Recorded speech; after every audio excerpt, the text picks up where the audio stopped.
Charismatic നവീകരണ ശുശ്രൂഷകളുടെ ഔദ്യോഗിക വക്താവ് എന്ന തലത്തിൽ കേരള സർവീസ് ടീം KSTയുടെ വൈസ് ചെയർമാനായി പല പ്രാവശ്യം ആ തസ്തികയിൽ സേവനമനുഷ്ഠിക്കുകയും ഒപ്പം തന്നെ സഭയുടെ എല്ലാ തലങ്ങളിലും എന്നതുപോലെ ശുശ്രൂഷയിൽ വ്യാപരിക്കുകയും ചെയ്തുകൊണ്ടിരിക്കുന്ന ഇടുക്കി തങ്കച്ചായനുമായിട്ടുള്ള അഭിമുഖത്തിൻ്റെ 3-ാം എപ്പിസോഡിലേക്ക് ഏവർക്കും സ്വാഗതം. തങ്കച്ചായ, ഒരിക്കൽ കൂടെ സ്വാഗതം. ഇപ്പോൾ നമ്മൾ സംസാരിച്ചു വരുന്നത് എങ്ങനെയാണ്? ആലപ്പുഴക്കാരൻ തങ്കച്ചൻ ഇടുക്കി തങ്കച്ചായനായി രൂപാന്തരപ്പെട്ടതിൻ്റെ കഥകളാണ് കഴിഞ്ഞ 2 എപ്പിസോഡിൽ നമ്മൾ കേട്ടത്. തങ്കച്ചായന് സഭയിൽ നിന്ന് എന്തോ ഒരു ഔദ്യോഗികമായ ഒരു ബഹുമതി, മാർപ്പാപ്പ എന്തോ ഒരു ബഹുമതി തന്നതായിട്ട് കേട്ടിട്ടുണ്ടല്ലോ. അതെന്താണ്? അത് പ്രോ എക്ലേഷ്യ എത്ത് പൊന്തിഫിച്ച എന്ന് പറയും. അതായത് for the pope and for the church and for the pop.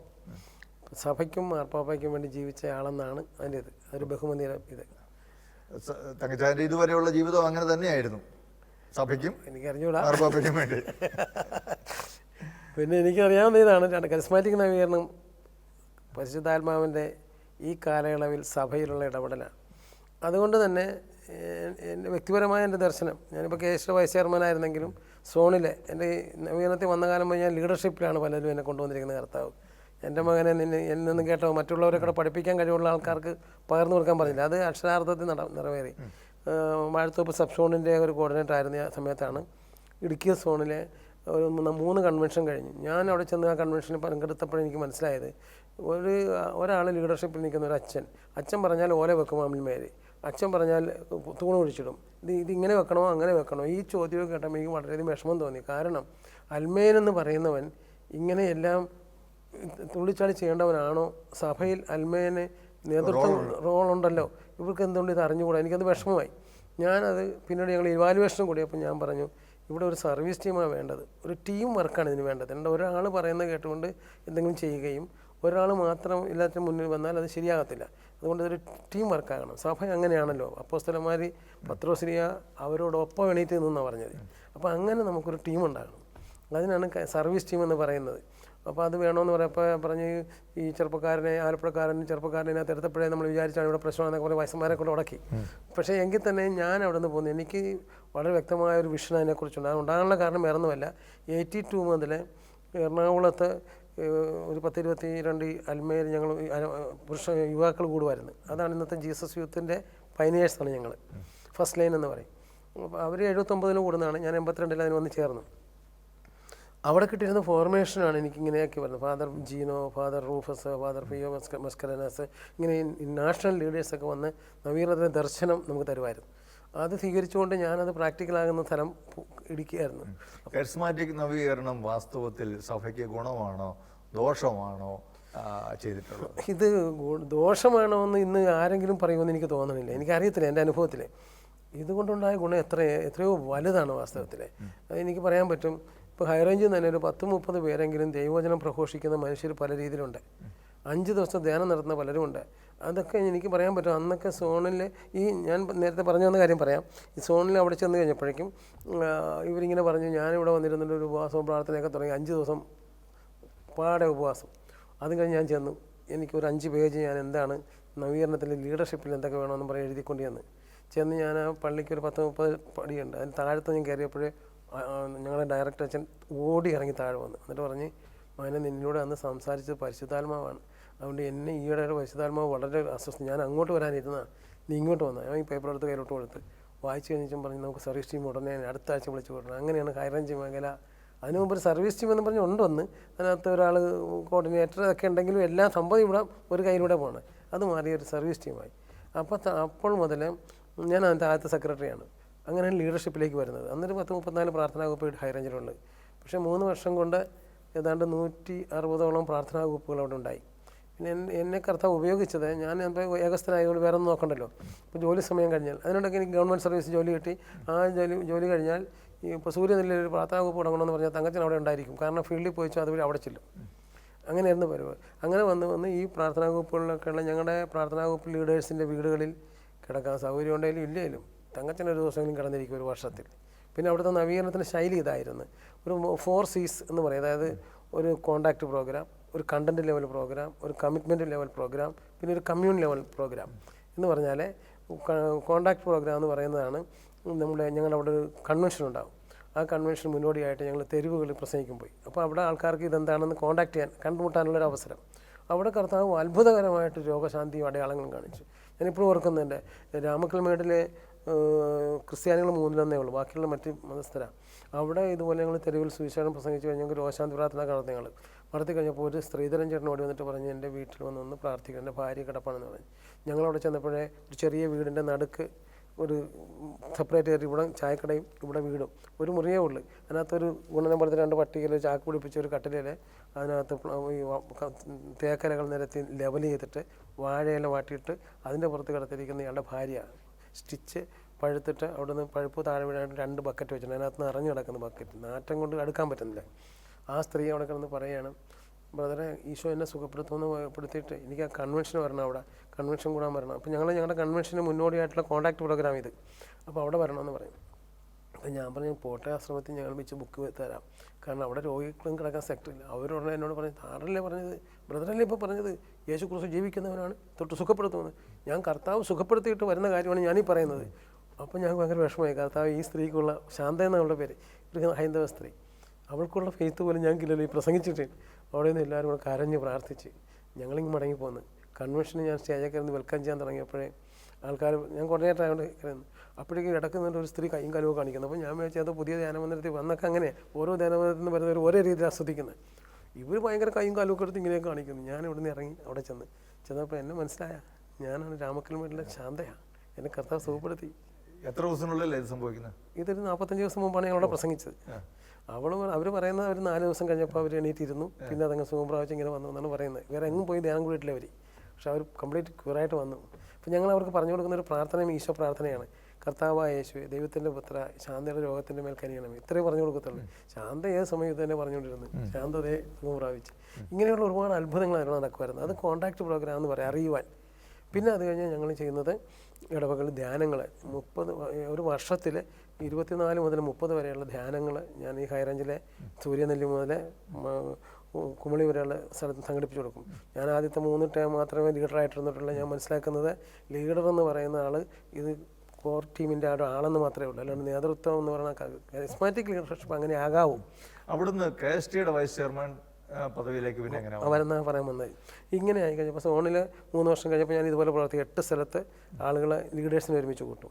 എപ്പോഴും ഒരു മാസത്തിൽ ഒരു ദിവസം ഇത് അവിടെ ചെല്ലും. അതാണ് കണ്ടന്റ് ലെവൽ പ്രോഗ്രാം. അവിടെ വത്തിക്കാൻ കൗൺസിലിൽ എന്താണ് പറഞ്ഞത്, സഭ എന്താണ്, ദൈവവചനം എന്താണ്, ഇതര മതങ്ങളോട് എങ്ങനെ പെരുമാറണം, നമ്മുടെ വചന പ്രഘോഷണം എങ്ങനെയായിരിക്കണം എന്നുള്ള ട്രെയിനിങ് കൊടുക്കുന്നത് ഞാൻ തന്നെയാണ് അവിടെ കാണുന്നത്. അങ്ങനെ ഇരിക്കുമ്പോഴാണ് ഇവിടുന്ന് തന്നെ 86-ൽ KAC മെമ്പറായിട്ട് അവിടെ നിന്ന് തിരഞ്ഞെടുത്ത് ഇങ്ങോട്ട് വിട്ട്. MOS വന്നു കഴിഞ്ഞപ്പോൾ അന്ന് ഇവിടുത്തെ ഈ തിരഞ്ഞെടുപ്പ് നടക്കുന്ന സമയത്ത് ഞാനാണ് ഏറ്റവും പ്രായം കുറഞ്ഞ KST മെമ്പറായിട്ട് തന്നെ എടുക്കുന്നു. 88-ൽ അങ്ങനെ KST മെമ്പറായിട്ട് ഞാൻ അവിടെ വന്നു കഴിഞ്ഞപ്പോൾ ഞാൻ എന്ത് ചെയ്തു, അപ്പോൾ തൊട്ട് ഞാൻ കേരളത്തിൽ ഉടനീളം തുടങ്ങുന്നതിന് മറ്റേ അവിടുത്തെ പോലെ തന്നെ ഇടുക്കിയിലെ പോലെ ലീഡർമാരുടെ വീടുകളിൽ പോവുക, അവിടെ അവർക്ക് പ്രാർത്ഥിക്കുക. പിന്നെ എന്നെ ഏൽപ്പിച്ചത് മലബാർ റീജിയനായിരുന്നു.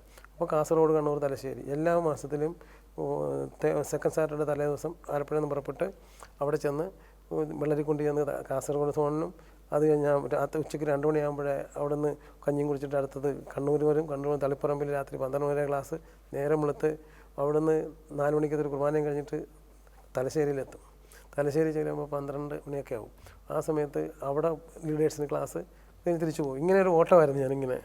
അതാണ് KSTയിൽ എങ്ങനെ വരാൻ കാര്യം. ഇത്രയും ജനങ്ങളുമായിട്ട് ബന്ധമുള്ള ഒരു ലീഡർ വാസ്തവത്തിൽ മറ്റാരും കാണിയല്ല. അതിൻ്റെ കാരണം 4 തവണ വൈസ്, അന്ന് KST മെമ്പറായിരുന്നു, കൂടാതെ 4 തവണ വൈസ് ചെയർമാൻ.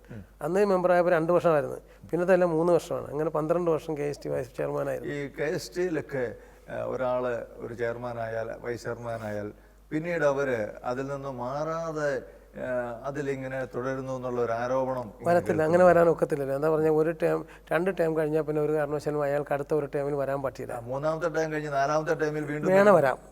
ഞാൻ വരുന്നതിൻ്റെ കാര്യം എന്ന് പറഞ്ഞാൽ എല്ലാവർക്കും അറിയാം, ഇയാൾ ഏകസ്ഥനാണ്, ഇയാൾ ഞങ്ങൾക്ക് വേണ്ടി പ്രയോജനപ്പെടുമെന്ന് കണ്ടിട്ടാണ്. പിന്നെ തന്നെയല്ല, എനിക്ക് ഗത്യന്തരം ഇല്ലാതെ ആകേണ്ടി വന്നു 2 പ്രാവശ്യം. ഒരു പ്രാവശ്യം ഒരു കൊച്ചച്ഛൻ ചെയർമാനായി.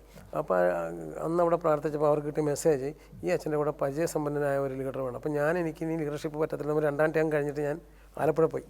തിരഞ്ഞെടുപ്പിൻ്റെ സമയത്ത് എൻ്റെ പേരൊന്ന് എടുക്കണമെന്ന് പറഞ്ഞ് പോയതാണ്. അപ്പോഴേക്കും എന്നെ ഇവിടുന്ന് കുളത്തവയിൽ ടീം പ്രാർത്ഥിച്ചുകൊണ്ടിരിക്കുന്ന ടീമിൽ നിന്ന് കളത്തിൽ ചെന്നെ വിളിച്ചു.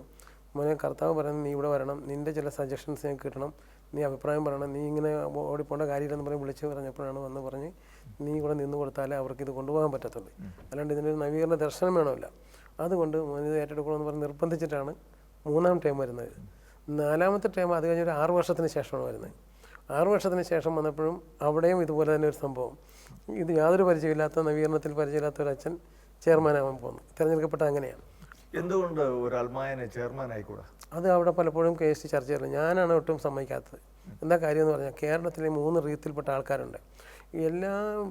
നമ്മുടെ കേരളത്തിലെ പശ്ചാത്തലത്തിലെ ഒരു അൽമേൻ്റെ ഈ ലീഡർഷിപ്പിനെ കേരള സഭ അംഗീകരിക്കുമെന്ന് എനിക്ക് തോന്നിയിട്ടില്ല. എന്തുകൊണ്ട്? അതെന്തുകൊണ്ടാണെന്ന് പറഞ്ഞാൽ ഈ ഇവിടുത്തെ നമ്മുടെ ഹൈറാർക്കിയിലുള്ള ആൾക്കാരുടെ ചിന്താഗതി അതായിരിക്കാമെന്ന് എനിക്ക് തോന്നുന്നത്. അല്ലെങ്കിൽ ഞാൻ വേറെ കൊണ്ടല്ല പറഞ്ഞത്, എൻ്റെ അനുഭവത്തിൽ നിന്നാണ് അത് പറയുന്നത്. മനസ്സിലായോ? പലപ്പോഴും 2ാം വത്തിക്കാൻ കൗൺസിൽ പറയുന്നുണ്ട്, അൽമേരുടെ ഇപ്പോൾ തന്നെ ഞാൻ മനസ്സിലാക്കുന്നത് ഇങ്ങനെയാണ്. അതായത് എഫെസസ് ലേഖനം 4-ാം അധ്യായം 11 മുതലുള്ള വാക്യങ്ങൾ പറഞ്ഞ, സഭയിൽ ചിലർക്ക് അപ്പോസ്തലന്മാരും ഇടയന്മാരും പ്രവാചകന്മാരും പ്രബോധകന്മാരും മറ്റുമാകാൻ വരം കൊടുത്തു. ഇതൊരു വരമാണ്, അപ്പോസ്തലിക വരം. അപ്പോസ്തലിക അധികാരമുണ്ട്. അപ്പോസ്തല അധികാരമാണ് നമ്മുടെ. ഇത് ഡിസ്റ്റിങ്ക്റ്റ് ചെയ്ത് ഇതുവരെ കേരള സഭയിൽ അങ്ങനെ ഒരു പഠനം നടന്നിട്ടുണ്ടോ എന്ന് പോലും എനിക്കറിയത്തില്ല. ഞാൻ പറയും, ഞാൻ വിശ്വസിക്കുന്ന ഒരാളാണ്. ആ വരമുണ്ട് എനിക്കൊക്കെ, എനിക്ക് അധികാരമില്ല. ആ അധികാരത്തിന് നമ്മൾ വിധേയപ്പെട്ട് അത് ഉപയോഗിക്കണം. അൽമേയർക്ക് ആ വരം കിട്ടിക്കഴിഞ്ഞാൽ അവർ പറയുന്നത് ജനങ്ങൾ ആധികാരികമാണെന്ന് മനസ്സിലാക്കി സ്വീകരിക്കും. ആ സ്വീകാര്യത ഉണ്ടാകുമ്പോൾ അതൊരു വരമാണെന്ന് മനസ്സിലാക്കി ഇവൻ എളിമയോടെ നിൽക്കുകയും ഹൈറാർക്കിക്ക് വിധേയപ്പെടുകയും ചെയ്യുമ്പോൾ നവീകരണം ഇവിടെ മനോഹരമാകും. അപ്പോൾ തന്നെ ഈ നാഷണൽ ലെവലിൽ NST നമ്മുടെ സിൽ ജോൺ സാറ് ചെയർമാനായിട്ടുണ്ടല്ലോ. ഉണ്ട്. അപ്പോൾ അവിടെ ഈ ഇന്ത്യയിലെ ചിത്രമല്ലല്ലോ, കേരളത്തിലെ ചിത്രമല്ലല്ലോ. ഇവിടെ നമുക്കിപ്പോൾ എന്ത് സംഭവിച്ചാലും 3 റീത്തിലുണ്ടെങ്കിലും 3 റീത്തും തമ്മിലുള്ള ഐക്യത്തിൻ്റെ കാര്യത്തിൽ ഇവിടെ നിന്ന് പറയാൻ എനിക്ക് വിഷമമുണ്ട്. എങ്കിൽ തന്നെയും ഞാൻ കാണുന്നത് 3 നമ്മൾ പറയും നമ്മളെല്ലാവരും ഒന്നാണ്. ഒരിക്കൽ സഭ ഐക്യ ദിവസം ഉണ്ടല്ലോ, നമുക്കൊരു ദിവസം സഭ ഐക്യ ദിവസം എന്ന് പറയുന്ന ദിവസമുണ്ട് കേരള സഭയ്ക്ക്. അതിന് ഞാനൊരു സീറോ മലബാർ പള്ളിയാണ് കുർബാന കൂടുന്നത്. അപ്പോൾ അവിടെ നിന്ന് അവിടുത്തെ ഒരു കോൺവെൻറ്റ് സുപ്പീരിയർ സിസ്റ്റർ എന്നോട് പറയണം, തങ്കച്ച നമ്മുടെ ഇടവയിൽ അയാൾ ആ ലത്തിമ്പള്ളി പോയി പ്രാർത്ഥനാ കൂപ്പിൽ പോയി, ഇപ്പം എന്തൊക്കെ പോയാലും കുഴപ്പമില്ലായിരുന്നു. ഈ ഒരു ഫീലിംഗ് ആണ് ഒരാളുടേതാണ് ഞാൻ ഈ പറഞ്ഞത്, അല്ലാണ്ട് ഇത് സഭയിൽ മൊത്തത്തിൽ അങ്ങനെയാണെന്നല്ല. എങ്കിലും നമ്മുടെ ഇടയിൽ ഇപ്പോഴും അങ്ങനെ എന്തൊക്കെയോ ഉണ്ട്, ഈ ഒരു വിഭാഗീയതയുണ്ട്. അതിൻ്റെ കാരണം വത്തിക്കാൻ കൗൺസിലിൻ്റെ അരൂപി എന്താണെന്ന് നമുക്ക് അറിയാൻ പറ്റാത്തതുകൊണ്ടാണ്. തങ്കച്ചായ, ഈ കരിസ്മാറ്റിക് നവീകരണം ഇത്രയും വളർന്ന് പന്തലിച്ചിട്ടും ഇങ്ങനെയൊക്കെയുള്ള വിഭാഗീയതകൾ ഇപ്പോഴും ആൾക്കാരുടെ മനസ്സിലുണ്ടെന്ന് പറയുമ്പോൾ അത് ഒരു പരിധി വരെ നമ്മൾ ഈ കരിസ്മാറ്റിക് ശുശ്രൂഷകളിലൂടെ സുവിശേഷത്തിന്റെ ആ സത്യം കൊടുക്കുന്നതിൽ എവിടെയോ ചില ഒരുവൻ യേശുക്രിസ്തുവിലായി കഴിഞ്ഞാൽ പിന്നെ വിഭാഗീയത അല്ല, അത് യേശുക്രിസ്തുവിലാകണ്ടേ സഹോദര, ഈ ആകണ്ടേ ആയിക്കഴിഞ്ഞാൽ അവർക്കൊന്നും ഉണ്ടാകില്ല.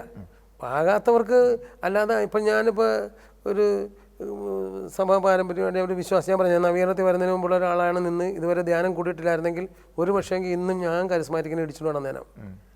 ഇതൊന്നും ഞാൻ അംഗീകരിക്കത്തില്ല, അങ്ങനെ നിന്നേനം. പക്ഷേ എനിക്ക് പിന്നീട് പരിശുദ്ധാത്മാവ് എനിക്ക് ആ വെളിച്ചം തന്ന് ഒരു വ്യക്തിപരമായി യേശുക്രിസ്തുവിനെ രക്ഷിതാവെന്ന് ആദ്യമായിട്ട് സ്വീകരിച്ചപ്പോൾ അവിടുന്ന് അരൂപിയായി എൻ്റെ ഉള്ളിൽ വന്നപ്പോൾ എനിക്ക് അടങ്ങിയിരിക്കാൻ പറ്റത്തില്ല. ഞാനിങ്ങേറ്റം ഒരിക്കൽ ഈ KP യോഹന്നാനൊക്കെ പണ്ട് ഈ റേഡിയോ സ്റ്റാർ ആയിരുന്ന കാലത്ത് എന്നോട് പറഞ്ഞതാണ്, നിങ്ങളുടെ തെരുവ് പ്രസംഗം കേട്ടിട്ട് എന്നോട് പറഞ്ഞ് ഞങ്ങൾക്ക് 1 മണിക്കൂർ മിച്ചമുണ്ട്, നിങ്ങൾക്ക് വേണം തരാം. കരിസ്മാണി എന്ന് പറഞ്ഞ് പേര് വിട്ട് ഞാനിവിടെ വന്നിരുന്നു. അന്ന് നമ്മൾ POSൽ നടന്നൊരു ചർച്ചയിൽ ഞാനത് പങ്കുവെച്ചപ്പോൾ അത് ശരിയാകത്തില്ല. അപ്പോൾ അങ്ങനെയാണെങ്കിൽ നമ്മൾ കത്തോലിക്കർക്ക് തുടങ്ങാം, ഇതുപോലെ റേഡിയോ. അപ്പോൾ അന്ന് വിജയപുരം രൂപതയിലും ആയിരുന്ന കൊർണേലിയസ് പിതാവാണ് KCBC സാമൂഹ്യ സമ്പർക്ക കമ്മീഷൻ്റെ ചെയർമാൻ. അദ്ദേഹം പറഞ്ഞു വന്ന് ഏതാണ്ട് 25% മറ്റേ ആ പാവപ്പെട്ട രൂപത എടുക്കാമെന്ന് പറഞ്ഞിട്ട് പോലും നമുക്കവിടെ ചർച്ചയിൽ അത് വന്നില്ല. അതേസമയം വർഷങ്ങൾ കഴിയുമ്പോൾ നവീകരണത്തിൽ ചൈതന്യം കിട്ടിയ ബെന്നി എന്ന് പറയുന്ന ഒരു അൽമേയം വന്നപ്പോൾ ക്ഷാലം ഉണ്ടായി. അപ്പോൾ ഇത് ദൈവത്തിൻ്റെ ആത്മാവിന് ചെവി കൊടുക്കുന്ന ഏത് ജീവിതാന്തസ്സിലുള്ളവനിലൂടെയും കർത്താവ് പ്രവർത്തിക്കുന്നതിൻ്റെ അടയാളമാണത്. മനസ്സിലായി? പലപ്പോഴും പണമാണ് നമ്മുടെ മുമ്പിൽ വരുന്നത്. അതിന് പണം എങ്ങനെ ഉണ്ടാക്കും? നമ്മളിപ്പോൾ കണ്ടില്ല എത്ര ചാനലുകൾ അൽമേയറുടെ ഇനിഷ്യേറ്റീവ്, ഇപ്പോൾ ഇവിടെ തന്നെ അൽമേയറുടെ ഇനിഷ്യേറ്റീവാണ്. അതിന് പണം വരുന്നത് കർത്താവാണ് ആരംഭിക്കുന്നതെങ്കിൽ കർത്താവ് ചെയ്യും. അത് നമുക്ക് പണമോ സ്ഥാപനങ്ങളോ അല്ല ആവശ്യം, നമുക്ക് അരൂപിയാണ് ആവശ്യം. അരൂപി വരുമ്പോൾ ബാക്കി നടന്നോളും. അതാണ് ഞാൻ മനസ്സിലാക്കിയത്. ശരിക്കും എവിടെയോ ഈ അരൂപിയുടെ പ്രവർത്തനത്തിൽ എവിടെയോ ഒരു കുറവുള്ളതുപോലെയാണ്. കുറവല്ല, അരൂപിയുടെ പ്രവർത്തനത്തിന് ഓപ്പൺ ചെയ്യാൻ പറ്റാത്ത ഹൃദയങ്ങൾ എവിടെയൊക്കെ ഉണ്ട്, അതാ പ്രശ്നം. അരൂപിയുടെ പ്രവർത്തനത്തിന് കുറവ് വരത്തില്ല ഒരിക്കലും. അപ്പൊ അരൂപിയെ സ്വീകരിക്കാൻ പറ്റാത്തതിന്റെ പ്രശ്നം അത് ചിലപ്പോൾ പറഞ്ഞില്ലേ, ആത്മാവ് സഭയോട് സംസാരിക്കുന്നവൻ ചെവിയുള്ളവൻ കേൾക്കട്ടെ, കേൾക്കുന്നവനിലൂടെ കർത്താവ് ചെവി അടച്ചു വെച്ചിരിക്കുക, അതാ പ്രശ്നം. അത് എനിക്ക് പറയാൻ പറ്റത്തില്ല. പക്ഷേ ചെവി അടഞ്ഞു പോയതാണെന്ന് അടച്ചു വെച്ചാണെന്ന് എനിക്കറിയത്തില്ലല്ലോ. അതുകൊണ്ട് ഞാൻ പറയാണ്, കാരണം ദൈവരാജ്യത്തെക്കാൾ വലുതായി എവിടെ പണമോ സ്ഥാപനങ്ങളോ ഒക്കെ പ്രാമുഖ്യം വരുന്നോ അതൊക്കെ വരുമ്പോൾ ചിലപ്പോൾ കേൾക്കാൻ പറ്റാതെ വരും ഇത്. ഞാൻ അതുകൊണ്ടാണ് ഏകസ്ഥനായിരിക്കുന്ന എനിക്കും ജീവിതത്തിൽ ബാങ്ക് ബാലൻസ്, അതായത് എനിക്ക് FD ഇല്ലാതെ മരിക്കണമെന്ന് എൻ്റെ ആഗ്രഹം. എൻ്റെ ഒരു സമ്പാദ്യം ഉണ്ടാകരുതെന്ന് എൻ്റെ ആഗ്രഹം. ബാങ്ക് ബാലൻസ് ഇല്ല. എൻ്റെ അത്യാവശ്യത്തിനുള്ള പൈസ മാത്രം ബാങ്കിൽ കാണും. ചിലപ്പോൾ പെൻഷൻ കിട്ടുന്ന പൈസ പകുതിയോളം ഞാൻ വിൻസെൻ്റ് ഡിപ്പോളുകാർക്ക് കൊടുക്കും. ബാക്കിയുള്ളത് എൻ്റെ ചിലവിനുള്ള ഉള്ള എനിക്ക്. ഇപ്പോഴും വിൻസെൻ്റ് ഡിപ്പോൾ പോലുള്ള സംഘടനകളിൽ സജീവമായിട്ട് തീർച്ചയായിട്ടും ഞാൻ ഞങ്ങളുടെ രൂപതയുടെ അഡ്വൈസറാണ് നവീകരണത്തിന്, വിൻസെൻ്റ് ഡിപ്പോളിൻ്റെ. മാത്രമല്ല 6 വർഷം ഞാൻ അവിടുത്തെ വൈസ് ചെയർമാനായിരുന്നു അവരുടെ. അക്കാലത്ത് ഈ കേരളത്തിലുള്ള എല്ലാ രൂപതയിലുമുള്ള പ്രസിഡന്റുമാരെ ധ്യാനിപ്പിക്കുവാനും അവരുടെ ഭാര്യമാരെയും അവരെയൊക്കെ ധ്യാനിപ്പിക്കാനും അവർക്ക് എന്താണ് വിൻസെൻഷൻ ചൈതന്യം, അത് പരിശുദ്ധാത്മാവിൻ്റെ വെളിച്ചത്തിൽ എങ്ങനെ സ്വീകരിക്കാമെന്നുള്ള ഫോർമേഷൻ കൊടുക്കാൻ കർത്താവിനെ ഉപയോഗിച്ച് എനിക്ക് സന്തോഷം. അനേക ലോകരാജ്യങ്ങളിൽ പോയി സുവിശേഷം പ്രസംഗിക്കാനുള്ള അവസരമൊക്കെ കിട്ടിയിട്ടുണ്ട്. അതും കിട്ടിയത് ഇങ്ങനെയാണ്. ഇവിടെ ഇങ്ങനെ ഈ ഞാനിവിടെയൊക്കെ ഓടി നടക്കുമ്പോഴുണ്ടല്ലോ, അതേസമയം തന്നെ ഞാൻ ഇത് 2 ബാലൻസ് ചെയ്താൽ കൊണ്ടുപോകും. ഒരിക്കലും KST ഉണ്ടെന്ന് പറഞ്ഞുകൊണ്ട് പോട്ടാശ്രമത്തിൽ എന്നെ വിളിച്ചാൽ ഞാൻ ചെന്ന് പ്രസംഗിക്കും. അവിടെ ലീഡേഴ്സിന് ഫോർമേഷൻ കൊടുത്തിട്ടുണ്ട്, പല തവണ കൊടുത്തിട്ടുണ്ട്. അതുപോലെ മുരിങ്ങൂർ ഡിവൈൻ ധ്യാന കേന്ദ്രത്തിലെ ബൈബിൾ കോളേജിൽ പഠിക്കുന്ന ആൾക്കാർ ധ്യാനിപ്പിച്ചിട്ടുണ്ട് പണ്ട്. അതുപോലെ ഇപ്പോഴും ഞാൻ അവിടെ യേശുരക്ഷകൻ ക്ലാസ് എടുക്കുന്നുണ്ട് സെഹ്യോനിൽ. അപ്പോൾ അവിടെയൊക്കെയുള്ള ശുശ്രൂഷകരെ ധ്യാനിപ്പിക്കും. ഈ ശുശ്രൂഷകർ പുറത്തുനിന്ന് വരുന്നവർ തമ്മിൽ അറിയുമ്പോൾ അവർ വിളിക്കും, എന്നോട് പറയും ഞങ്ങൾക്ക് ഇവിടെ ലീഡർഷിപ്പ് വേണം, ക്ലാസ് വേണം. അങ്ങനെയാണ് ഞാൻ പോയി തുടങ്ങിയത്. അപ്പോൾ പലയിടത്തും എനിക്ക് വിസ കിട്ടാത്ത കൊണ്ട് പോകാത്ത സ്ഥലമുണ്ട്. ഇപ്പോൾ അമേരിക്ക എനിക്ക് പോകാൻ പറ്റിയിട്ടില്ല, ഈ ഏകസ്ഥനായതുകൊണ്ടും വേറെ പരിപാടിയില്ലല്ലോ നമുക്ക്. അതുകൊണ്ട് അങ്ങനെയൊക്കെ സംഭവിച്ചിട്ടുണ്ട്. അല്ലാതെ എല്ലായിടത്തും പോകുന്നിടത്തൊക്കെ ഞാൻ മനസ്സിലാക്കുന്നത് എന്നെ കർത്താവ് ദൈവജനത്തെ സ്നേഹിക്കാൻ കൊണ്ടുപോകുന്നതാണ്. ബാക്കി കർത്താവാണ് കൊടുക്കുന്നത്.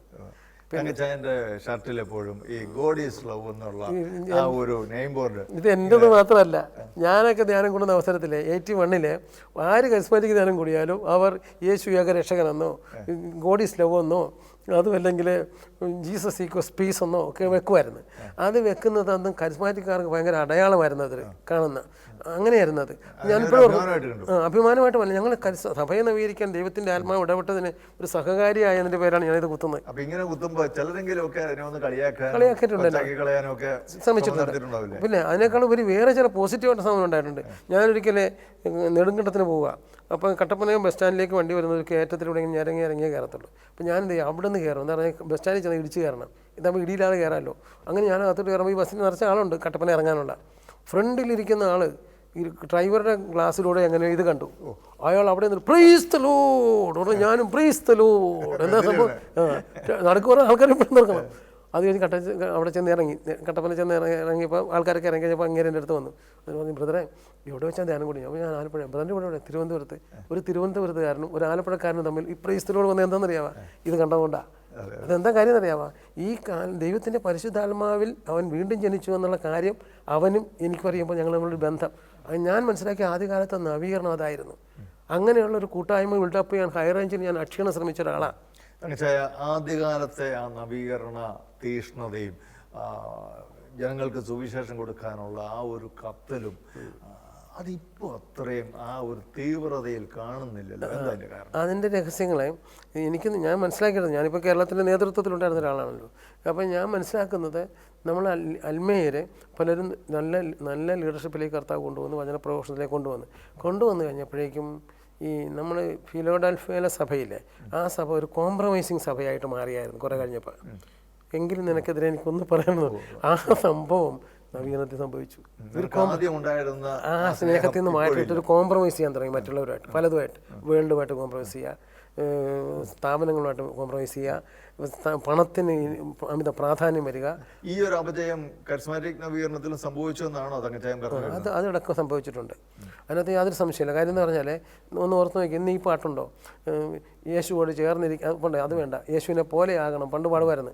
81 മുതൽ 87 വരെയൊക്കെ ധ്യാനം കൂടുന്ന ആൾക്കാരെ നടക്കുമ്പോഴും ബസ്സിലേക്ക് ഇരിക്കുമ്പോൾ പോലും പാടും, യേശുവിനെ പോലെ ആകണം, എനിക്ക് യേശുവിനെ പോലെ ആകണം, യേശു മതി, എനിക്ക് യേശു മതി, യേശുവോട് ചേർന്നിരിപ്പത് എത്രയോ മോദമേ, ഇങ്ങനെ അതെല്ലാം വിട്ടു.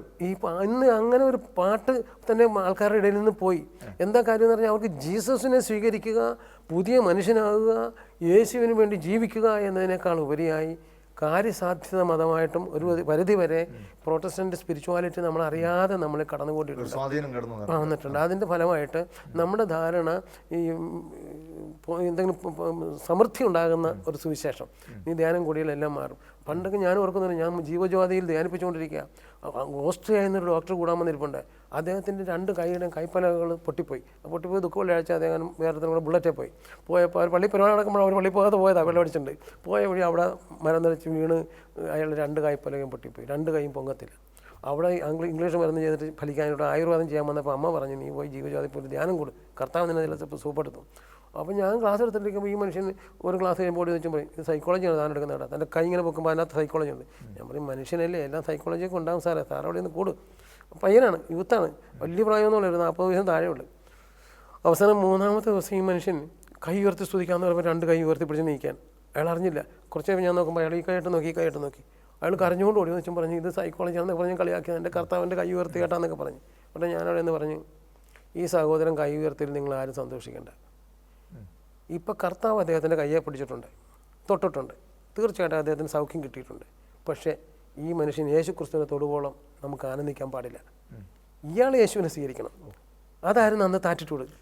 ശരി, ഇപ്പോൾ വാസ്തവത്തിൽ അത് ആ ഒരു ആറ്റിറ്റ്യൂഡ് മൊത്തത്തിലൊന്ന് കുറഞ്ഞതുപോലെ ചിലയിടത്തെങ്കിലും ധരിക്കുന്നത് ഇതാണ് ഇവാഞ്ചലൈസേഷൻ എന്നാണ്. അതായത് യേശു അല്ല വിഷയം, യേശുവിൽ നിന്ന് കിട്ടുന്നതാണ്. പിന്നെ കർത്താവിൻ്റെ ശുശ്രൂഷയിൽ നമുക്കറിയാമല്ലേ, ഒരു രോഗിയെ പോലും കർത്താവ് സുഖപ്പെടുത്താൻ വിട്ടിട്ടില്ല ചെന്നിട്ടുള്ളത്. പക്ഷേ രോഗശാന്തിയും അത്ഭുതവും കർത്താവ് കൊടുത്തപ്പോഴും ശിഷ്യന്മാർ ചോദിച്ചില്ലേ, കർത്താവ് എന്തുകൊണ്ടാണ് അങ്ങ് ഈ ഉപമകളിലൂടെ അവരോട് സംസാരിക്കുന്നത്? കർത്താവ് പറയുന്നൊരു വാക്കുണ്ട്, ദൈവരാജ്യത്തിൻ്റെ രഹസ്യങ്ങൾ അറിയാനുള്ള വരം ലഭിച്ചിരിക്കുന്നത് നിങ്ങൾക്കാണ്, അവർക്കത് ലഭിച്ചിട്ടില്ല. അവർ രോഗശാന്തി കിട്ടി പോയി, ഇവരെ അതല്ല പഠിപ്പിച്ചു കർത്താവ്. അപ്പം ജ്ഞാനവും ഭക്തിയും കർമ്മവും കൂടെ ചേർന്നാലേ ശരിയായ ഒരു ശിഷ്യത്വം ഉണ്ടാകത്തുള്ളൂ. അതിന് പഠനം വേണം, പ്രാർത്ഥന വേണം, പ്രവൃത്തി വേണം. ഇത് 3ഉം ബാലൻസ് ചെയ്ത് കൊണ്ടുപോകുന്നൊരു അവസ്ഥ ഇപ്പോഴില്ല. വാസ്തവത്തിൽ ഇല്ലെന്നല്ല, കുറഞ്ഞുപോയി. അതിൻ്റെ ഒരു ഭവിഷ്യത്തുണ്ട്. ഞാനൊക്കെ ഇപ്പോഴും വായിക്കും, ഇപ്പോഴും പ്രാർത്ഥിക്കും, ഇപ്പോഴും പ്രവർത്തിക്കും. അത് അന്ന് മുതൽ ബാലൻസ് ചെയ്ത് കൊണ്ടുവരുന്ന സാധനമാണ്. അതായത് എനിക്ക് തോന്നുന്നത് നമ്മുടെ ധ്യാനങ്ങളിലൊക്കെ ഇപ്പം ഈ കേവലം ഒരു ഭൗതിക അനുഗ്രഹം മാത്രം ലക്ഷ്യമായി പോകുന്നു. അതാ പറഞ്ഞത്. ഇപ്പം എനിക്കൊക്കെ പറയാൻ പറ്റും. ഞാനിപ്പോൾ ദുബായിൽ അവിടെയൊക്കെ പോകുമെന്ന് പറഞ്ഞില്ലേ, ഇന്ന് വരെ അവിടെ നിന്നൊക്കെ ടീ തന്നു കഴിഞ്ഞാൽ ഞാൻ കവർ പൊട്ടിച്ച് നോക്കിയിട്ടില്ല എന്തുകൊണ്ടാണ്. ഞാൻ കൂടെ നിയമാവസി കൊടുക്കും, കാരണം KST വൈസ് ചെയർമാനെ വിളിച്ചാൽ ധ്യാനിപ്പിച്ചവർ. അപ്പോൾ ഒരു കാര്യം ചോദിക്കട്ടെ, അത് തങ്കച്ചാനെ സംബന്ധിച്ചിടത്തോളം കുഴപ്പമില്ല, ഏകസ്ഥനാണ്. പക്ഷേ കുടുംബജീവിതമുള്ളവർക്ക് അത് പറ്റത്തില്ല. അല്ലാതെ ഞാൻ പറയാറുണ്ട്, ചിലപ്പോൾ ചെന്നാൽ ചിലർ ചിലപ്പോൾ എനിക്ക് കാശ് കൂടുതൽ വരുമ്പോൾ ഞാൻ തിരിച്ചു കൊടുക്കുമ്പോൾ പറയുന്നത്, ഒരു കുടുംബസ്ഥം വരുമ്പോൾ ഇത് തിരിച്ചു കിട്ടണമെന്ന് പ്രതീക്ഷിക്കരുത്. അവൻ്റെ ആവശ്യം നിറവേറ്റാനുള്ള നമ്മുടെ കടമയാണ്. അവൻ്റെ കുടുംബപരമായ ഉത്തരവാദിത്വം നടത്തപ്പെടണം, അവൻ്റെ മക്കൾ പഠിക്കണം, അവർക്ക് ഭക്ഷണം കഴിക്കണം, ഇതൊക്കെ നിങ്ങൾ കൊടുക്കണമെന്നും കൂടെ ഞാൻ അവരോട് പറയിച്ചേ പോകത്തുള്ളൂ. അല്ലാതെ ഞാൻ വാങ്ങിച്ചില്ല അതുകൊണ്ട് അവൻ വാങ്ങിപ്പിക്കരുതെന്ന് പറയത്തില്ല ഞാൻ. അത് വേണം.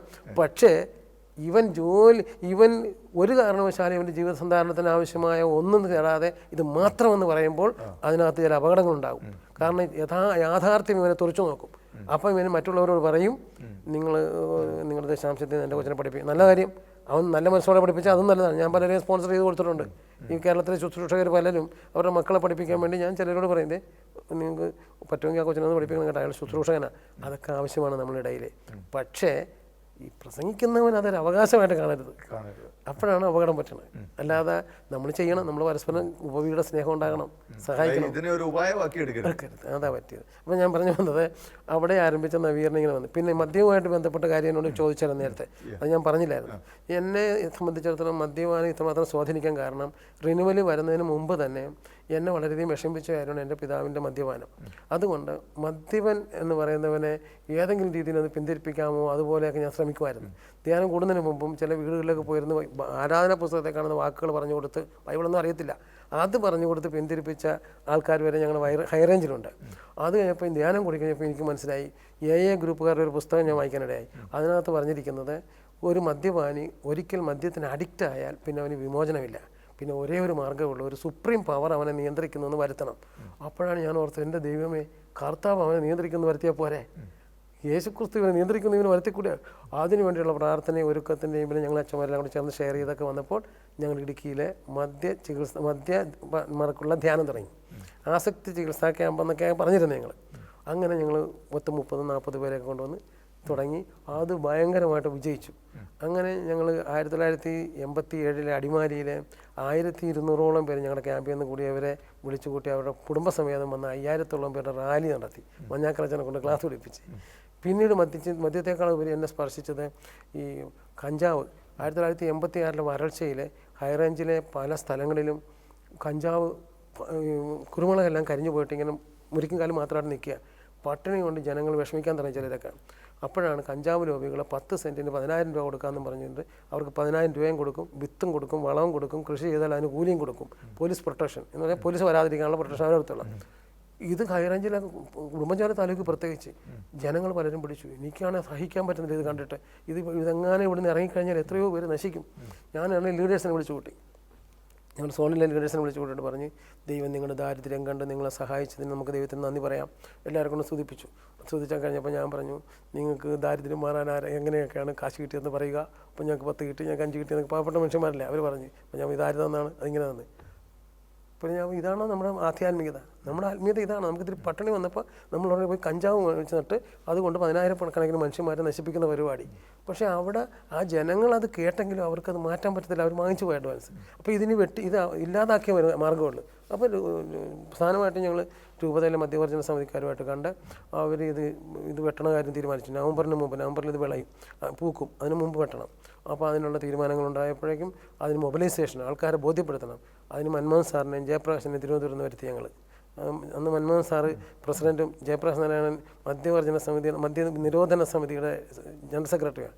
അപ്പോൾ ഇവിടെ വന്നു കഴിഞ്ഞപ്പോൾ രൂപതയെ പറഞ്ഞ് ഇവർ പോയാലൊന്നും പള്ളികളിൽ ഇടവകളിലൊന്നും ആൾക്കാർ വരത്തില്ല, അതിന് കരിസ്മാറ്റിക്കാരൊക്കെ വിളിക്കണമെന്ന് പറഞ്ഞു. അങ്ങനെ എന്നെയും കൂടെ വിളിച്ച് ഞങ്ങൾ 3 സ്ഥലത്തും പ്രസംഗിക്കാൻ തുടങ്ങി.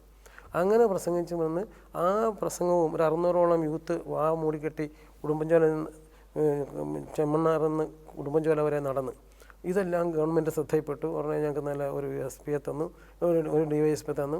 അത് വെച്ച് DYSP അല്ല, ഞങ്ങളുടെ അവിടുത്തെ ഒരു SP തന്നു. അദ്ദേഹത്തെ കൊണ്ട് അദ്ദേഹം വന്ന് ഞങ്ങളോട് സഹകരിച്ചു. അതോടൊപ്പം ഞങ്ങൾ 40 ഓരോ സിറ്റി കവലയിലും ഞങ്ങൾ ഒരു സ്ഥലത്ത് മൻമോഹൻ സാർ പ്രസംഗിക്കുന്നു, അടുത്ത ജയപ്രസാദ്, തൃത്താങ്കറ്റം പ്രസംഗിക്കുന്നു. അങ്ങനെ ഞങ്ങൾ പ്രസംഗിച്ച ആ ഒരു യാത്ര വളരെയധികം ജനങ്ങളെ മാറ്റാൻ സാധിച്ചു. ആ കഞ്ചാവ് അങ്ങനെയുള്ള സാമൂഹ്യ പ്രവർത്തനങ്ങളും ഞാൻ നേരത്തെ ഞാൻ നേരത്തെ പറഞ്ഞ ഭക്തിയും ജ്ഞാനവും കർമ്മവും. ഈ കർമ്മമണ്ഡലം നമ്മൾ ശ്രദ്ധിച്ചില്ല പലരും. 24 മണി. ഞാൻ ഒരിക്കലും ഒരു ബ്രദർ ശുശ്രൂഷയ്ക്ക് പോകുന്നതാണ്. അവൻ്റെ വീട് മോശമായി കിടക്കുക. അപ്പോൾ ഞാൻ ഞങ്ങളുടെ പ്രാർത്ഥനാ സെൽ മെമ്പേഴ്സിനോട് പറഞ്ഞ് അവന് കുറച്ച് ഹോളോ ബ്രിക്കൊക്കെ എടുത്ത് കൊടുത്തു, വിത്ത് കെട്ടാണ്ട് കല്ലെടുത്ത് കൊടുക്കാം. കല്ല് കൊണ്ട് വെച്ചാൽ അവൻ്റെ അമ്മയും ഭാര്യയും കൂടെ അത് ചുമക്കുമ്പോൾ ഇപ്പം ബൈബിളും വായിച്ചിരിക്കുന്നു. ഞാൻ ചെന്നപ്പോൾ ഞാൻ പിന്നെ അവരുടെ കൂടെ നിന്നിട്ട് ഇഷ്ടിച്ച് ചുമക്കാൻ തുടങ്ങിയപ്പോൾ എണീറ്റപ്പോൾ ഞാൻ പറഞ്ഞു, എൻ്റെ പൊന്നു സഹോദരി, ഇതാണ് നിൻ്റെ ആധ്യാത്മിക, നീ ധ്യാനഗുരുവല്ലേ, ഇങ്ങനെ ഞാൻ കൊള്ളാം. പെണ്ണുമ്പോഴേ അമ്മയും കൂടെ ഇഷ്ടി ചുമക്കുമ്പോൾ നീ ഇവിടെ ബൈബിൾ വായിച്ചിരുന്നാൽ മതിയാ, നീ അവരെ സഹായിക്കണം. അതാണ് പ്രവൃത്തി. പിടികിട്ടാ. അത് നവീകരണത്തിൽ അത് കുറഞ്ഞു പോയി. അത് കുറഞ്ഞാൽ അപകടമാണ്. എനിക്ക് എന്തുകൊണ്ടാണെന്ന് പറഞ്ഞാൽ എനിക്ക് ബ്രദർ എന്ന് വിളിക്കുന്നത് വലിയ ഇഷ്ടമില്ല. എന്താ കാര്യം എന്നറിയാമോ? ബ്രദർ എന്ന് വിളിക്കുമ്പോൾ ജനങ്ങളുടെ ധാരണ ഞാനൊരു ഫുൾ ടൈം സുവിശേഷം പ്രസംഗിച്ച് നടക്കുന്ന സാധാരണക്കാരിൽ നിന്ന് ഉയർന്നൊരു മനുഷ്യനായിട്ടാണ്. എനിക്ക് ഇവിടെ 10,000 പേരുടെ ഭക്ഷണം കൊടുക്കുന്ന ചുമതലയൊക്കെ ഞാൻ ഏറ്റെടുക്കാറുണ്ട്. കേരളത്തിലെ പ്രധാന കൺവെൻഷനുകളിലൊക്കെയും ഈ ഇരിങ്ങാലക്കുടയിൽ നടന്ന ഇൻ്റർനാഷണൽ കരിസ്മാറ്റിക് കൺവെൻഷനിൽ പോലും ഫുഡിൻ്റെ ചാർജ് എനിക്കായിരുന്നു 10,000 പേർക്ക്. അതുകൊണ്ടാണ് തങ്കച്ചായൻ എപ്പോഴും ഈ ബ്രദർ എന്നുള്ള വിളി അത്ര താല്പര്യപ്പെടാതെ ഇവിടാത്തതിൻ്റെ കാരണം ഇഷ്ടപ്പെടുന്നു. എന്താണ് ഒരു സഹോദരൻ എന്നുള്ള രീതി തന്നെ അർത്ഥത്തിലാണ്. മറ്റതല്ല, ഞാൻ ലീജൻ ഓഫ് ഫെയിലിയർ ബ്രദേഴ്സ് എന്ന് ഞങ്ങൾ വിളിക്കുന്നത്. അത് ഞാൻ പറയും പലപ്പോഴും, വെറുതെ ബ്രദറെന്ന് വിളിക്കില്ലേ എന്ന്. ഇത് ഈ കൺവെൻഷൻ വരുന്ന 10,000 പേരുടെ ഫുഡിൻ്റെ ചാർജ് ചെയ്യുമ്പോഴും അവിടെയുള്ള താഴെയുള്ളവന്മാർ ഞങ്ങൾക്ക് ഒരു കുടുംബത്തിലെ അംഗത്തെ പോലെ ശുശ്രൂഷ ചെയ്യാൻ പറ്റും. ഞാൻ കൺവെൻഷൻ പന്തലിൽ നിന്നുകൊണ്ട് പന്തലിടുന്ന ഞാൻ അടുത്ത നിമിഷത്തേക്ക് കയറി പ്രസംഗിക്കുന്ന അവസ്ഥ ഇവിടെ ഉണ്ടായിട്ടുണ്ട്.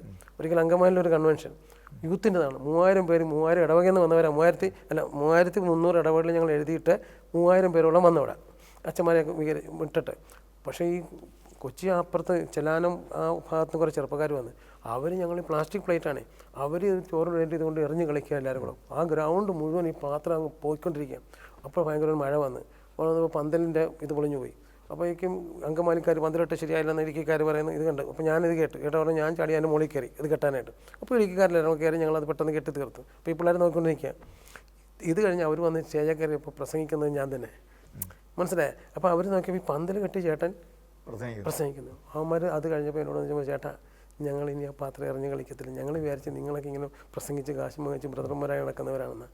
ചേട്ടന് ഞങ്ങൾക്ക് വേണ്ടി ഭക്ഷണം വേവിക്കാനും മുകളിൽ കയറാനും പാത്രം എടുക്കാനും ചേട്ടൻ സാധിക്കും. ഞങ്ങൾ ഈ പാത്രം കഴുകി തന്നേക്കാം, അവരാ കഴുകി തന്ന. പിന്നെ തങ്കച്ചാനിപ്പോൾ എത്ര വയസ്സായി? ഇപ്പോൾ 65 കഴിഞ്ഞു, 66 വയസ്സിലാണ്. 66-ാമത്തെ വയസ്സിലാണ്. ഇനി മുൻപോട്ടുള്ള ജീവിതവും ഇതുപോലെ സഭയ്ക്ക് വേണ്ടി, ദൈവജനത്തിനു വേണ്ടി സമർപ്പിക്കപ്പെട്ട, അവസാന ശ്വാസം വരെ സമർപ്പിക്കപ്പെട്ട ഒരു ജീവിതമുണ്ട്. ഇപ്പോൾ ഈ കൊറോണയുടെ ഈ കാലഘട്ടത്തിൽ നമുക്കറിയാം, പ്രത്യേകിച്ച് ശുശ്രൂഷകൾ, ധ്യാനങ്ങളോ മറ്റ് കാര്യങ്ങളോ ഒന്നുമില്ല.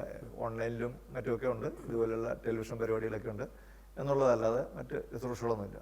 അപ്പോൾ മുൻപോട്ടുള്ള ഒരു കാലഘട്ടത്തെ എങ്ങനെയാണ് തങ്കച്ചായ നോക്കിക്കാണുന്നത്? പ്രത്യേകിച്ച് നമ്മുടെ ഈ കരിസ്മാറ്റിക് ശുശ്രൂഷ മേഖലയുടെ ഒരു ഭാവിയെ എങ്ങനെ കാണുന്നത്? അപ്പം ഞാൻ പറഞ്ഞില്ല, ഞാനിപ്പോൾ ആഴ്ചയിൽ എങ്ങനെയായാലും ഒരു 5 ഗ്രൂപ്പിലെങ്കിലും സാധാരണഗതിയിൽ ഇതിലൂടെ ലീഡർഷിപ്പിന് ഫോർമേഷൻ കൊടുക്കാറുണ്ട്, 5-6 ഗ്രൂപ്പിന്. പിന്നെ രണ്ടാമത് KHT സംഘടിപ്പിക്കുന്ന ഇപ്പോഴത്തെ ഈ സ്കൂൾ ഓഫ് ലീഡർഷിപ്പ് എന്ന് പറഞ്ഞുകൊണ്ട് അതിലത്തെ ക്ലാസ് എടുക്കുന്നുണ്ട്. ഇതൊന്നും മാത്രമല്ല, ഇനി അതുകൊണ്ട് ആ ഒരു ലെവലിലേക്കും ചിലപ്പോൾ ഇത് തുടർന്ന് പോയാൽ വേണമെന്ന് ഞാൻ പറയുകയാണ്. കൂടാതെ ഞാൻ ഏറ്റവും കൂടുതൽ ശ്രദ്ധിച്ചിരുന്നതും പണ്ടും ശ്രദ്ധിച്ചിരുന്നതും മധ്യസ്ഥ പ്രാർത്ഥനയ്ക്കാണ്. ഇപ്പം ഞാൻ സാധാരണ പാരിഷ് മിഷൻ എന്ന് പറഞ്ഞ ഇടവക്കാർ അവരോട് പറയും, നിങ്ങളെല്ലാവരും ഇടവകയെ സ്നേഹിക്കണം. ഇപ്പോഴേ നല്ലൊരു അവസരമാണ്. നമ്മൾ ഇത്ര നാൾ ഓടി നടന്ന് പ്രസംഗിച്ച് പോയപ്പോൾ നമ്മുടെ ഇടവക്കാർക്ക്, നമ്മൾ എന്നെ തന്നെ പോലും, എൻ്റെ ഇടവക്കാർ എന്നെ അറിയത്തില്ലെന്ന് പറയത്തില്ല. കാരണം 30 കൺവെൻഷനാണ് നടന്നതിൻ്റെയും 30ൻ്റെയും ജനറൽ കോർഡിനേറ്റർ ഞാനാണ്. മനസ്സിലായ ടീമിനെ വിളിക്കും. ഇടവകളിലേക്ക് കൂടുതൽ കോൺസെൻട്രേറ്റ് ചെയ്യണം നമ്മൾ. ചെയ്യുക മാത്രമല്ല, ഇടവകയുടെ ഇവാഞ്ചലൈസേഷൻ, റീഇവാഞ്ചലൈസേഷൻ, നവസുവിശേഷവൽക്കരണം അത് സംഭവിക്കണം. ഇന്നലെ രാത്രി പോലും 11 മണിക്ക് ഞാൻ എൻ്റെ ഇടവകയിൽ ഒരു കുടുംബത്തിലിരിക്കുക. കാരണം ആ കുടുംബത്തിലെ 2 മക്കളും ഒരമ്മയും യഹോവ സാക്ഷിയിലായി. അപ്പോൾ അവരെ ഒന്ന് കൊണ്ടുവരാൻ 9ാമത്തെ തവണയാണ് ആ വീട്ടിൽ പോകുന്നത്. അപ്പോൾ ഇത് നമ്മൾക്ക് ഇപ്പോൾ ചെയ്യാനുള്ള സൗകര്യമുണ്ട്. അത് ആ 3 പേരോടെ പോയി ഇത് പറയാമല്ലോ. എന്തുകൊണ്ട് നോക്കും, നമ്മൾ സുവിശേഷം പറയുന്നത് ദൈവരാജ്യത്തിന് വേണ്ടിയല്ലേ. ഇപ്പോൾ ആ കുട്ടികൾ ഇന്നലെ കുരിശുവരക്കാൻ നിൽക്കത്തില്ലായിരുന്നു. പിന്നെ ഇന്നലെ മുതൽ അവർ അവിടെ ഇരുന്നുകൊണ്ട് ജപമാല എത്തിക്കാൻ തയ്യാറായി. അവർ പ്രാർത്ഥിച്ചോളാമെന്ന് പറഞ്ഞു. അവർ സഭ എന്താണെന്ന് അവർക്ക് അറിയത്തില്ലായിരുന്നു പറഞ്ഞു. ഇത് നമ്മൾ ചെയ്യിക്കണം. നമ്മുടെ ഷെഗന ടെലിവിഷൻ്റെ പ്രേക്ഷകരോട് തങ്കച്ചാൻ എന്താണ് ഈ പുതിയ വർഷത്തിൽ കൊടുക്കാനുള്ള ഒരു ഉപദേശം ഉണ്ടായിരിക്കും? ഉപദേശിക്കുന്നത് എനിക്ക് വലിയ പേടിയുള്ള കാര്യമാണ് കേട്ടോ. ഉപദേശത്തെക്കാളും ഉപരിയായി എനിക്കെല്ലാവരോടും പറയാനുള്ളത്, നമ്മൾ യേശുക്രിസ്തുവിനെ സ്വീകരിക്കണം. മനസ്സിലായ വ്യക്തിപരമായ ഒരു ബന്ധമുണ്ടാകണം.